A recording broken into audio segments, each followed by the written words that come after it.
I am proud to announce my candidacy for President of the United States of America. Bernie Sanders came a long way in 14 months. Further, in fact, than even he realised was possible. His presidential campaign began, as it is now ending, as a protest movement aimed at raising issues which this stubborn Vermont senator felt had been ignored for much of his working life. Increasingly, people are frustrated and angry about a two-party system which is dominated by big money and which does not pay attention to the needs of working people or elderly people or poor people.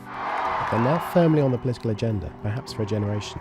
We begin a political revolution to transform our country economically, politically, socially, and environmentally. But somewhere along this journey of thousands of miles and hundreds of speeches, there was a glimmer of something else, hope that enough people agreed with him to propel him all the way to the Democratic nomination, even perhaps to the White House. He's gonna change everything, and we with him until he get the White House. There were several moments of peak Bernie, several moments when it looked possible, though never likely, that America could have its first Democratic socialist in the Oval Office. It certainly wasn't when the campaign was officially announced. The hastily arranged press conference was held in a park outside Congress in April 2015. He even forgot to mention he was running for president. But by the time they reshot the campaign launch a few days later on the picturesque shores of Lake Champlain in Burlington, something was beginning to catch fire. By July, he was attracting record crowds in far-flung towns like Madison, Wisconsin. The campaign started hiring larger venues. A political revolution was born online.